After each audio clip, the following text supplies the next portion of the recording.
आज हम आपकी मुलाकात दो गेस्ट से कराएंगे। पहले जिन गेस्ट को बुलाने जा रहा हूँ, आज मेरी उनसे पहली बार मुलाकात होने जा रही है, ऑफ कैमरा भी और ऑन कैमरा भी। मैं खुद तो उनसे नहीं मिला, लेकिन जो मैंने उनके बारे में सुना है वो ये सुना है कि भाई ही इज़ एक्सट्रीमली विटी, जहाँ पे भी जाते हैं महफिल की जान बन जाते हैं। तो आज देखेंगे कि हमारे शो पे वो क्या आके किस तरह का मजाक करते हैं, किस तरह का हल्ला गुला करते हैं, किस तरह की मस्ती करते हैं। 2009 में इन्होंने अपना करियर शुरू किया एक टैलेंट हंट से, और तब से लेके अब तक बहुत मेहनत के साथ अपना मुकाम बनाया, अपना नाम बनाया। लेडीज एंड जेंटलमैन, गपशप लगाएंगे। Please join me in welcoming Naveed Raza. Naveed कैसे हैं? Thank you, welcome welcome, please have a seat. How are you guys? जबरदस्त, क्या बात है। Please to meet you Naveed. आज हमारी पहली बार मुलाकात हुई है। बिल्कुल I've seen your shows and the energy और the way you conducting is amazing। Thank you। तालियां बोलना पड़ रहा है, गेस्ट आपकी तारीफ कर रहा है, ऑडियंस तालियां नहीं बजा रही। तारीफ पे ताली नहीं बजेगी तो जाते हुए कायदे आज़म नहीं मिलेगा। हाँ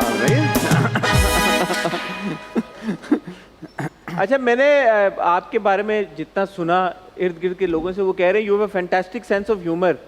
मेरी आपसे पहली बार मुलाकात होने जा रही, लेकिन जब मैं ग्रीन रूम में अभी गुजरा वहां से तो मुझे कहकों की आवाज आ रही थी।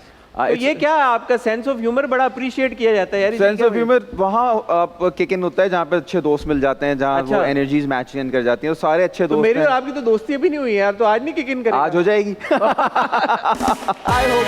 कितना टाइम लगता है ये बात है। अच्छा नवीद, 2009 में आपने अपना आगाज किया करियर का विद अ टैलेंट हंट, एक शो था। बट उससे पहले मुझे बताएं, उससे पहले की क्या कहानी थी? What were you doing? When did you think that you want to become an actor? Actually I was working for United Nations और अच्छा, हाँ, I was working for Sindh AIDS control programme में। उनका यहाँ का पूरा रीजन हेड था और एड्स कंट्रोल कर रहे थे। और अच्छा, करते करते बस वो होता है ना कि आपको काम पे भी बैठे हुए हैं तो एक्टर्स दिख रहे हैं, अच्छा लग रहा है। स्कूल के टाइम पे, कॉलेज के टाइम पे भी आई यूज्ड टू डू, कहीं मॉडलिंग कर ली, कोई मैगजीन। अच्छा। आपको याद होगा मैगजीन के कवर्स बड़े इन होते थे उस जमाने में। मुन्ना मुश्ताक से आपका फोटो सेशन हो जाए तो आपका बड़ी सीन होता था। तो मैंने एक आध वो करा लिया था और वो एक आध मैगजीन में लगते रहते थे, चीज़ें होती रहती थी। तो एक था कि करना है। वन फाइन डे मैंने अली जफ़र साहब को टीवी पे देखा कि अगर आपके अंदर है कुछ करने की। क्या कर रहे थे अली जफर उस वक्त? ऐड था। अच्छा, ऐड सिर्फ ऐड ही था। तो आप अपनी एंट्रीज और तस्वीर भेजें, मैंने भेज दिया। सिलेक्शन हो गई, लाहौर से ऑडिशन कॉल आ गई। अबू PIA में होते थे तो फ्री टिकट था। हाँ। तो मैंने अबू टिकट बनवा दे, मुझे जाना है। उन्होंने कहा अच्छा चले जाओ। मैं गया, वहाँ पहुँचे तो जी 4-5 घंटे रोड पे अलमरा के बाहर खड़े हुए। ऑडिशन का टाइम आया, गए। सईद नूर साहब, तो बड़ा बंदा होगा वहाँ पे। तो तकरीबन 10,000 लोग आए हुए थे। 10,000 लोगों का ऑडिशन था। फैसल कुरैशी साहब होस्ट थे, सैयद नूर, रेशम रैम्बो साहब जो थे वो वहाँ पे जजेस थे। तो मैं स्टेज पे गया, मैं स्टेज पे ऐसा फेयरलेस गया, नथिंग टू लूज। बिल्कुल UN पे नौकरी लगी हुई है भाई, क्या टेंशन है। हाँ, और मैंने कहा क्या हो जाएगा ज्यादा से ज्यादा, जो स्कूल कॉलेज में करते रहते हैं, घर में ड्रामे करते हैं, यहाँ पे करेंगे, निकल जाएंगे ऐसे ही। वो सिलेक्शन हो गई। वो 16 लोग 10,000 में से सिलेक्ट होकर शो में चले गए। 16 लोग 10,000 में से भाई, अभी कहानी खत्म नहीं हुई। उसके बाद ही फिर ये हुआ कि अब मैं ऑनेस्टली बताऊं तो वो मैं शो इसलिए कर रहा था कि मैं एक हफ्ते एक एपिसोड क्लियर कर लूंगा तो एक हफ्ते टीवी पे रहूंगा। सीन ऑन हो गया, इर्द गिर्द में लोग बता देंगे, बेहतरीन हो जाएगा। दूसरे एपिसोड पे चला गया, तीसरे पे चला गया और जाते जाते वो शो ही जीत गया माशाल्लाह। तो अब जो शो जीता तो वो मोहल्ले से, इधर उधर लोगों से, अब वो शोज पहले रिकॉर्ड हो जाते हैं, यू नो दैट। तो रिस्पॉन्स जो आना शुरू हुआ, लोग फोन करके पूछ रहे हैं कौन जीतेगा, तुम्हारा क्या होगा। मैंने कहा बॉस ये तो सीन है। अब वो क्या टाइम था जब आप जीत गए थे और अभी तक एपिसोड ऑन एयर नहीं हुई थी? ट्रस्ट मी, पता भी नहीं चल रहा था, क्योंकि उस वक्त आपको पता ही नहीं होता कि गेम क्या है। हाँ। तो जीत भी ऐसा तो नहीं भूल गए आप? हमें एक शो करके आया था, कितना टाइम था वो बीच में? 2 महीने। 2 महीने। हाँ, तो उसमें ये हुआ कि शो आ गया, लोगों ने कहा भाई बोर्ड शोड लग गए, तरंग विनर और ये इस तरह से सारी चीजें हो गई। मैंने कहा अब हट जाओ, अब मेरे पास कोई करीब ना है मेरे, मैं स्टार बन गया हूँ इस मुल्क का और अब तमीज से रहे मेरे साथ सब, ठीक है।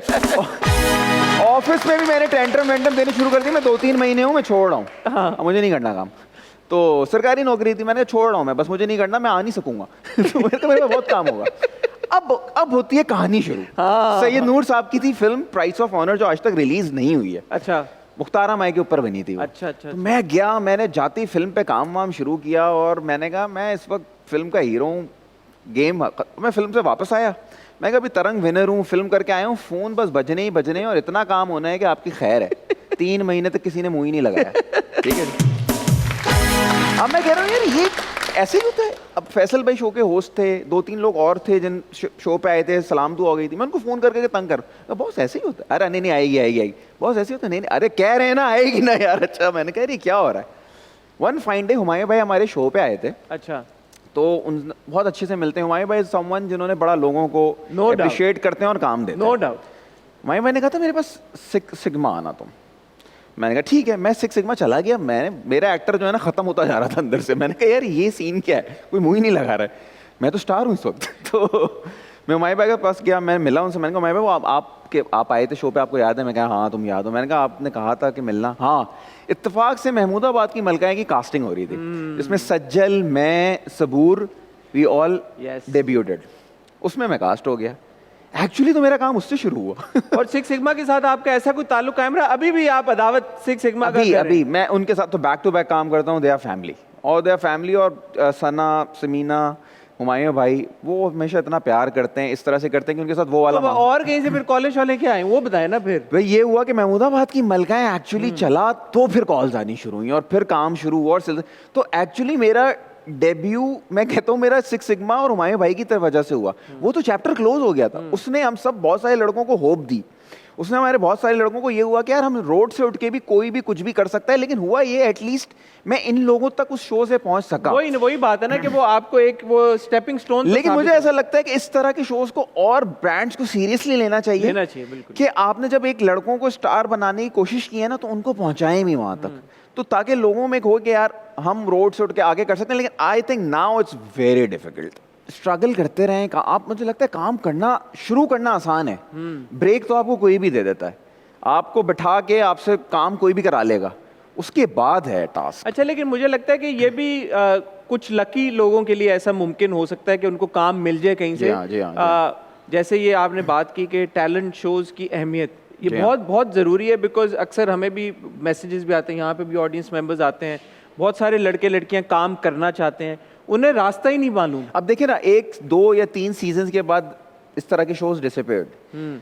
मुझे ऐसा लगता है कि लोगों को एंगेज करना, लोगों के साथ मिलके एक यूथ को फॉलो करते हुए आगे चलना बड़ा काम है। हाँ, ऐसा तो नहीं ना कि टैलेंट खत्म हो गया हमारे मुल्क। टैलेंट नहीं खत्म, और क्योंकि बाहर के मुल्कों में तो वो कितने कितने साल आपके डेकेड्स पे आपके टैलेंट हंट्स और चलते हैं, हर तरह के सिंगर्स के, एक्टर्स के। मुझे लगता है करना ही नहीं चाहते। उन्हें लगता है कि यार इतनी हैसल है, क्या है, बस कहीं शादी में गए, 2 लड़के वहां देख लिए, 2 लड़कियां वहां देख ली, क्या आ जाओ क्या कर रहे हो, एक्टिंग नहीं आती कोई बात नहीं, लाइंस तो बोल रहे हो तो हम एक्टर बना रहे हैं। अच्छा, इट्स फनी, हमारे शो पे भी माशाल्लाह ऐसे बहुत सारे एक्टर्स आए, अच्छा काम कर रहे हैं, जो शादियों में डिस्कवर हुए। जी हाँ, शादी, फिर टिकटॉक आ गया, फिर इंस्टाग्राम आ गया, फिर बहुत XYZ बहुत सारी चीजें होंगी जिससे लोगों को टैलेंट मिल जाता है, दिख जाता है। तो आई थिंक अब जो प्लेटफॉर्म है वो सोशल आई थिंक अब आपने you need to know the right kind of shaadi. आप शादी में जाएं, अगर आपको लोग उतना मुंह लगाएं और आप किसी अच्छी सी शादी में जाएं, वहां पे आप डिस्कवर हो जाएंगे, खाना भी मिलेगा आपको। जी में। और नहीं होता, अक्सर ऐसा होता है सेट्स पे, आपने देखा होगा कि बहुत सारे लड़के लड़कियां तैयार होके इसलिए आए होते हैं और आपके सामने 4-5 दफा गुजर रहे होते हैं कि अस्सलाम वालेकुम, अस्सलाम वालेकुम, भाई नोटिस हो गया तू, मुझे ना नोटिस करा, वो डायरेक्टर वो बैठा हुआ उसको नोटिस करा।